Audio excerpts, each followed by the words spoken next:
Hey everybody, welcome to Sovereign Money. I'm your host Mike, and today we're talking about Bitcoin. In today's video, I'm going to be answering the question, what is Bitcoin? I'm going to walk you through the power of decentralization. I'm going to talk about the origins of Bitcoin, the marvel of blockchain technology, Bitcoin's value proposition, and much more. Basically, I'm going to take you from a Bitcoin zero to a Bitcoin hero. So let's get into it. But first, I'm going to start with a little story. In his book, author Ryan Holiday explains, failure shows us the way by showing us what is not the way. In other words, you need to screw up a few times in order to figure it out. Well, one big failure comes to mind, the 2008 financial crisis and the near collapse of the global financial system. During that event, an estimated 30 million Americans lost their jobs, along with 18% of all household wealth in the United States. That represents a staggering loss of over $10 trillion. That was the largest loss Americans had endured in the 50 years since the government has been keeping that statistic. But not everything about the Great Recession was bad. Sometimes we need to screw up in order to figure it out, remember? Rising from the ashes of the global financial meltdown came the development of the greatest financial innovation of all time, ostensibly created to give people a way to achieve financial sovereignty and freedom that has never been seen before, a way to prevent another financial crisis and open a single monetary system to the entire planet. We're talking about Bitcoin. Bitcoin was created to give us a way out of the legacy financial system that has failed so many people over time. A trustless, secure, and open way to transact value directly from peer to peer with no middle agency to collect fees or even censor the transaction. In a word, Bitcoin is freedom. Oh, just a quick disclaimer. Nothing I suggest in this video should be taken as financial advice. I am not a financial advisor or accountant. This information is for educational and entertainment purposes. Please do your own research and speak to your accountant or financial advisor before investing, and then do the opposite. Okay, let's get down to business. So what is Bitcoin? Well, to put it simply, Bitcoin is a digital currency running on a decentralized global computer network. So really, Bitcoin has two aspects to it. You've got the digital currency side, and you've got the network side that lies underneath. First, we're going to discuss the digital currency side. Traditional currencies, in other words, fiat, are controlled by a single central entity. In the US, that entity is the Federal Reserve or the central bank. Together with the US Treasury, they control the money supply in the US and, to some degree, inflation and economic activity. Bitcoin, however, is different. It's a decentralized currency. That means it's not controlled by any single entity. It operates without a single central authority, relying instead on a freely available public code running on a network of computers spread around the earth. This decentralization liberates Bitcoin from any kind of government intervention, creating a new level of financial autonomy. In other words, Bitcoin personifies freedom. Let me explain decentralization a different way.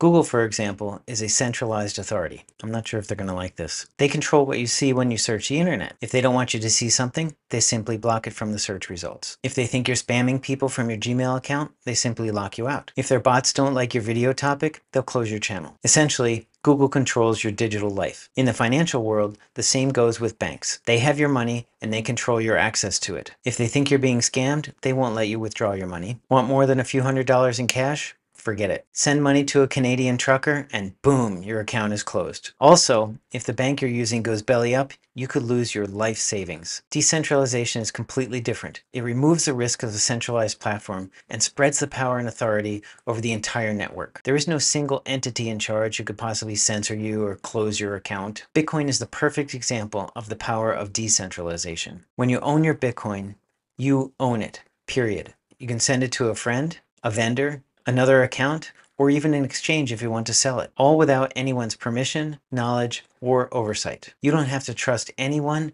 or anything, ever. This is why I call it freedom money, and you should too. But Bitcoin's decentralized nature extends far beyond its monetary implications. It represents a paradigm shift in how we interact with financial systems, empowering individuals to take control of their own finances. Without the need for any intermediaries, Bitcoin users enjoy greater autonomy, reduced costs, and enhanced privacy over the old fiat systems. In fact, users not only have the ability to, but are encouraged to, self-custody their own assets. In other words, when you buy Bitcoin, you're encouraged to hold it yourself. It's sort of like filling your safe in your house with cash. Controlling your own Bitcoin is the ultimate expression of financial sovereignty. This democratization of finance has the potential to revolutionize economies around the world, particularly in regions with limited access to the traditional banking system. Okay, so now you understand a little bit about Bitcoin and the benefits of decentralization. But where did this come from? How was Bitcoin invented? I'm going to tell you. So the story of Bitcoin began on October 31st, 2008, when a pseudonymous individual or group using the pseudonym Satoshi Nakamoto released a white paper titled Bitcoin, a peer-to-peer electronic cash system. This paper is only 8 pages long and only has 8 references. This groundbreaking document outlined the concept of a decentralized digital currency operating over a peer-to-peer network, proposing a revolutionary solution to the limitations of the traditional financial system. Now think about the macroeconomic picture at the time Satoshi was developing the Bitcoin concept. The world was well into the Great Recession, with multiple bank failures and deep economic recession, high unemployment, and government bailouts. Basically, it was economic Armageddon. Nakamoto's vision was to create a currency that was outside any financial authority in order to avoid a repeat of the Great Recession. He or she envisioned a financial system that would enable individuals to transact directly with each other without the need for a trusted intermediary. This new system would reduce costs, eliminate censorship, increase transparency, and improve safety. Bitcoin's Genesis block, the first block in the Bitcoin blockchain, was mined or produced on January 3rd, 2009, marking the official launch of the currency. Since then, Bitcoin has grown from a niche experiment to a global phenomenon, capturing the attention of investors, businesses, and governments alike. As interest has grown, so too has the value. In fact, Bitcoin's total financial return since inception is 7.6 million%, calculated from its inception price of approximately 0 in 2009 when it launched to its all-time high of somewhere in the neighborhood of 69,000 in November of 2021. This represents an incredible growth rate, making Bitcoin one of the best performing assets ever created. While Nakamoto's identity remains a mystery, his or her contribution to the world of finance is undeniable. Bitcoin has paved the way for a new era of decentralized financial systems, challenging conventional notions of currency and sparking a global conversation about the future of money. The meteoric rise in value of Bitcoin over the years is pretty amazing to say the least. But there's another aspect of Bitcoin that's even more impressive. Underneath Bitcoin lies the most powerful computer network the world has ever seen. It's called the Bitcoin blockchain. So what the hell is a blockchain? The Bitcoin blockchain is an open public ledger of every single Bitcoin transaction ever made in real time. This ledger takes the form of an unbreakable chain of data blocks. When a Bitcoin transaction is made anywhere on Earth, it is sent to the blockchain and put into one of these blocks. Then computers spread around the world verify the transactions. A new block full of Bitcoin transactions is added to the blockchain approximately every 10 minutes. The best visualization of this amazing technology is pictured here at mempool.space. This whole thing is a bit confusing, so let me give you a little bit of a tour. These little objects here along the top are the blocks of data in the Bitcoin blockchain. These are the upcoming blocks, and there's only, well, there's a lot of them. In here, each block is approximately 1.8 megabytes in size, so pretty small. This last area contains 326 blocks and 578 megabytes. It's just sort of the junk drawer, basically. Out of the junk drawer, these blocks are formed. These blocks over here are the blocks that already have been verified. So they contain all the transactions in the past. This right here is the block that's actively being worked on. And down here, you can see that there are a total of 240,000 unconfirmed transactions in this group of blocks. And a new block is processed approximately every 10 minutes, right on schedule. And if I click on one of these blocks, you can actually see what's inside the block. Okay, so in here are all the transactions. Some of them are really large transactions. So if I click on this transaction, that big box, you can see that this transaction includes one source and 1,349 others, and maybe 12 more, so 61. 1,361 destinations. This is the address of the source. Okay, you can see how that, sorry about that. You can see how the source is being distributed to all those destinations. This particular transaction has a fee of $4,912, which is extremely high because the Bitcoin blockchain fees right now are very high. And that's really all that's important. These are the most recent transactions, and these are some other things that are not particularly important.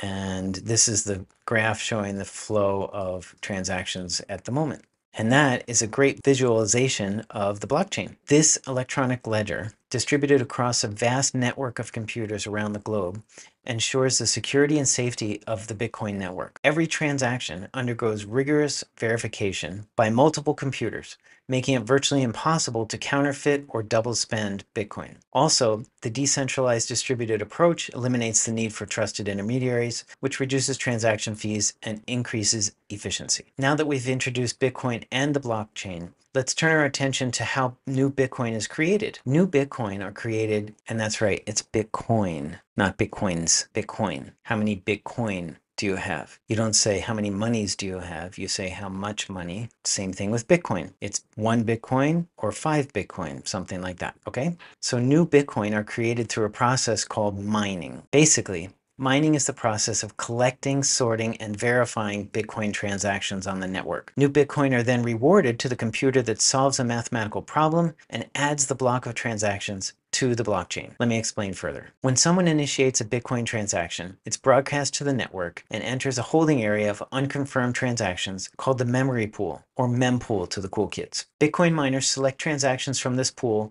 and group them into a block of data. The data contains a list of transactions, a reference from the previous block, and a solution to a complex mathematical problem. Miners then compete to solve this mathematical problem, and the first one to solve it broadcasts the solution and their block to the network. This whole process is called proof of work. Other, less powerful computers on the network verify the validity of the proof of work and the transactions within the block. If everything checks out, the block is added to the blockchain, and the miner is rewarded with newly created Bitcoin and transaction fees. While the miners are responsible for the initial verification through proof of work, all computers on the network independently verify the validity of transactions and blocks. This decentralized verification process is fundamental to the security and integrity of the entire network. The Bitcoin blockchain activity has grown exponentially over the years.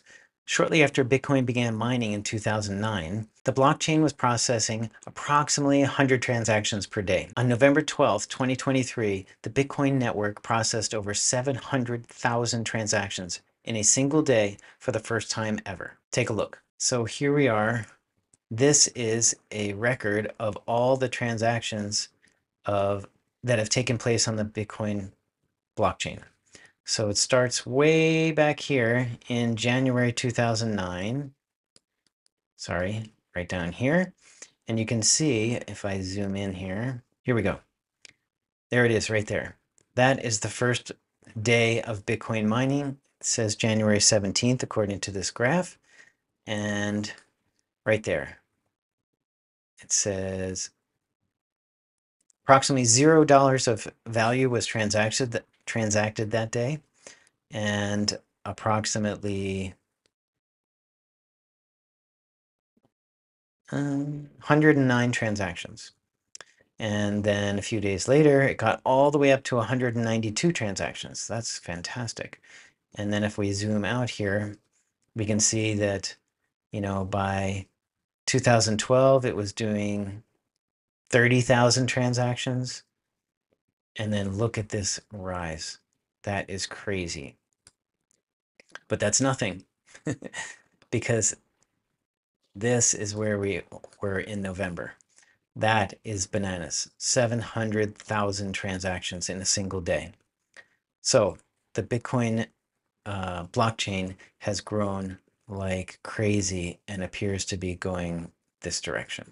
Continued improvements in the blockchain code and mining computers have allowed the network to expand from a pet project to a legitimate monetary system. Another aspect of Bitcoin that makes it really unique is its limited pre-programmed supply. Unlike fiat currencies, there will never be more than 21 million Bitcoin in circulation, making it the rarest asset ever developed. This is one of the most important things that contributes to Bitcoin's underlying value. Bitcoin's value is not arbitrary. It's driven by the fundamental principle of scarcity. Unlike traditional fiat currencies, regular money like USD or Euro, which can be and are printed at will by the central banks around the world, Bitcoin has a finite supply of 21 million coins. This limited supply, coupled with its growing popularity, has driven up its value incredibly. Bitcoin's inflation rate, currently similar to that of gold, around 2%, imbues it as a store of value, attracting investors seeking a hedge against inflation or economic instability. Unlike Bitcoin, fiat currency has no set supply and can be printed endlessly by central banks. Need to stimulate the economy?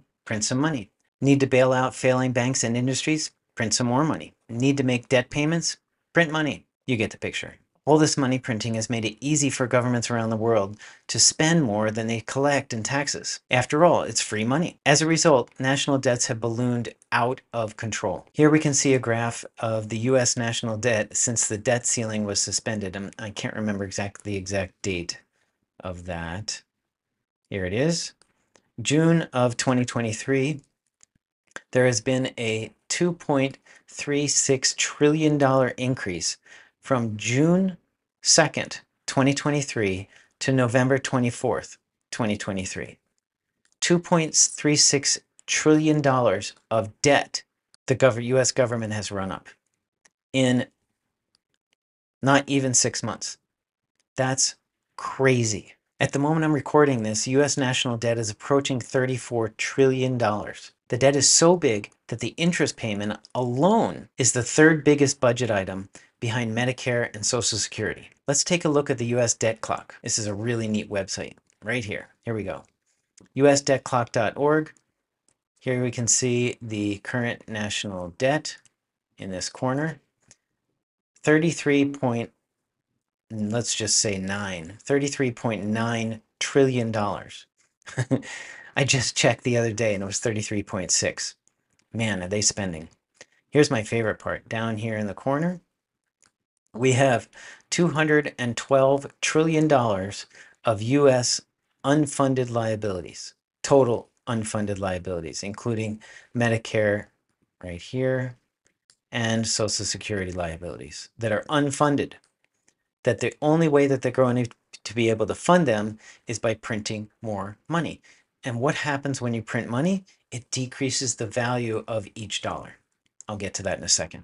According to Bloomberg analysts, the US debt interest payment has just eclipsed over $1 trillion annually. That's a 1 followed by 12 zeros, just on the interest on the debt. Can you get your head around that? Here's the article I cited about the interest payments. US debt interest payments surged past $1 trillion, worsening concerns about massive borrowing. And the article goes on to show what happened since 2021. This is the cost of the US debt. This is the interest payments on the debt. It was a reasonable $500 billion a year, and just recently it's crossed 1 trillion. $1 trillion a year just on the interest on the debt payment. This endless money printing also creates inflation. Think about it. The more dollars they put into circulation, the less each dollar is worth. The less each dollar is worth, the more products and services cost. In fact, as of December 2022, half of all the countries on Earth were experiencing inflation rates above 10%. And the top 5 countries were enduring triple-digit inflation, with Zimbabwe coming in number 1 at a whopping 269% annual inflation. And let's take a look at the article here. Here's an article that says it could be worse. 5 countries have triple-digit inflation. Guess which country has the 269% inflation? Well, I just told you, Zimbabwe. Not good. And if you go down here, here's the map showing what countries have what level of inflation. And 50%, nearly 50%, and this is in 2022, we're experiencing 10% inflation or more. You have to check it out. I'll leave the link down below. Because of this unlimited supply, all fiat currencies over history have failed. We're currently witnessing the failure of the Argentine peso, the Venezuelan bolivar, and the Turkish lira. right in front of our eyes. But things are looking up for Venezuela lately. The inflation rate has decreased to 318% in September 2023 from 395% in August of 2023. So they're headed the right direction. The citizens of these countries are struggling terribly with the devaluation of the national currency as they watch the cost of food, fuel, and services skyrocket each month, all stemming from reckless monetary policies and an unlimited supply of the national fiat currency. Bitcoin, however, was programmed with a limited supply of 21 million coins, as I mentioned, to be issued at a decreasing rate over a period of 131 years, starting in January of 2009, its birthday. This limited supply, together with a deflationary distribution pattern, should keep the price of Bitcoin rising in fiat terms over time. Keep in mind, over the short term, Bitcoin's price tends to fluctuate significantly, but over the long term, the price has risen dramatically and should continue to do so. That's not financial advice. Bitcoin's scarcity plays a significant role in its value, but Bitcoin has another trick up its sleeve, something that makes it even more scarce. It's called the halving. So what is the halving?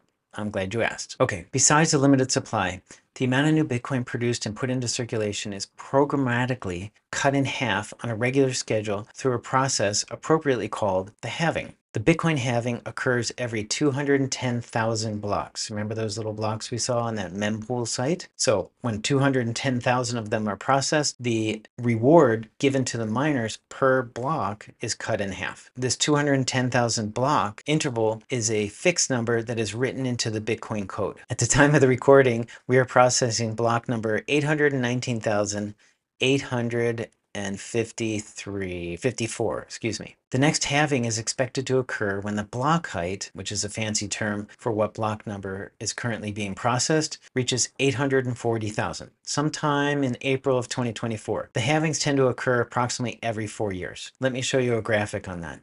Okay, so here we have a graph of the Bitcoin halving history. This is courtesy of Cointelegraph. In 2012 was the first halving. Then there was another one in 2016 and another one in 2020. And then, of course, we're going to have one in April of 2024. Right now, the miners are receiving 6.25 Bitcoin per block. In the very beginning, they were receiving 50 Bitcoin per block. In the 2012 halving, that was cut in half to 25 Bitcoin per block. Then in 2016, we went to 12. And then in 2020, it went to 6. And then in 2024, it's going to 3 Bitcoin per block. Look at the price on the day of the halving, and only a few months later, what happened with the price? It rose dramatically, and it rose pretty dramatically as well. So usually the halving initiates a pretty significant rise in the price of Bitcoin. So basically, the halving is a 50% reduction, or halving, of the reward given to miners for producing a single Bitcoin block, hence the name. The reason for having the mining reward every 210,000 blocks is to control the inflation rate of Bitcoin by reducing the amount of new Bitcoin that's created each year. This is important because Bitcoin is designed to be a deflationary currency, meaning its value should increase over time as the supply becomes more limited. It's the only thing that does this on Earth. As an example of the power of the Bitcoin halving, as I record this video, Bitcoin miners are producing approximately 900 Bitcoin per day. In the year 2060, they will cumulatively, all the miners on Earth, be producing just 1 Bitcoin each day. 1. That's a 99% reduction in the availability of new Bitcoin between now and 2060. What do you think that's going to do to the price? To date, approximately 19.5 million, or about 93% of all Bitcoin that will exist, have been mined. That leaves approximately 114 more years to mine the remaining 7% of Bitcoin. The final fraction of Bitcoin to be mined will occur around the year 2140. This deflationary issuance schedule helps keep the value of Bitcoin rising over time. The Bitcoin white paper produced in 2008 was called Bitcoin, a peer-to-peer electronic cash system. So it was designed with privacy of the users in mind, a virtual digital replacement of paper cash. Bitcoin was designed as a digital cash system with inherent privacy features similar to that of fiat cash. While not as private as a pure cash transaction, the Bitcoin blockchain blends transparency and privacy by openly listing all transactions on the public blockchain, but utilizing only wallet addresses and transaction numbers as data. There's no names, there's no addresses, there's no personal data on there at all. Bitcoin transactions are referred to as pseudonymous, not anonymous. If you really wanted to, it's actually not terribly difficult to figure out who is who on the Bitcoin blockchain. In fact, there are websites dedicated to tracking who holds the most Bitcoin in what wallet. Of course, there are no names associated with these wallet addresses. It's just an address, but you can see that these wallet addresses were pulled right off the Bitcoin network, and you can just click on them, or you can just look on this chart and see exactly what value is in each wallet. 36,000 Bitcoin, 26,000 Bitcoin, all the way down. Well, these are the top 100 largest wallets. 168,000 Bitcoin, etc. But no one really knows who or what these wallets belong to, but it's fun to speculate about who is who on the Bitcoin rich list. Bitcoin has come a long way since its humble beginnings. It's endured being ignored as a pet project for computer geeks for the first 8 to 10 years of its life, and Bitcoin has been declared dead exactly 474 times. Not lately, but if I zoom out on this graph, you can see even in the last year, 1, 2, 3, 4, 5, 6 times Bitcoin has been declared dead. If I zoom out all time, you can see 474 times Bitcoin has been declared dead in its lifetime. But shockingly, not recently, it has not. Since the last 6 months or so, yeah, the last 6 months, it actually has not been declared dead, at least on this website. And despite being declared dead 474 times, it's still going. It's been banned multiple times in multiple countries, but Bitcoin keeps plugging away, processing block after block after block, ignoring all the noise. Today, Bitcoin has become the official currency of one nation, but many more are looking into adopting it as an alternative currency and putting it on their national balance sheet, or even backing their fiat currency with it. Yet we are still very early in the adoption curve of this amazing asset. I can't give you financial advice, but I would suggest you don't ignore this development. Personally, I sat on the bench during the early 2000s tech bubble, mostly because I didn't have any money, but I sat there and watched as millionaires were minted and dreams fulfilled with the wealth created during the internet bubble. When I discovered Bitcoin in 2017, I promised myself I wouldn't miss this opportunity to create a legacy for my family and assist in the adoption of this asset I call freedom money. I understand the default response is to do nothing. Don't miss the bus on this one. Just get yourself, your kids, your friends a little Bitcoin before it's too late. In summary, Bitcoin is a digital currency that's backed by a public, decentralized, distributed electronic ledger, the blockchain, that records transactions in real time. Bitcoin allows trustless, direct, peer-to-peer payments with no third-party involvement and out of reach by any government or corporation. Basically, it's a private financial system that gives power, authority, and independence back to the individual. Bitcoin represents the ultimate in sovereign money. It is, simply put, financial freedom. Now that you have a basic understanding about what Bitcoin and its underlying technology is, subscribe to the channel and get ready for my next video on why you need to start accumulating as much Bitcoin as possible right now. Not financial advice. Thank you for watching, and you just raised your Bitcoin IQ. I'll make you smarter in the next video.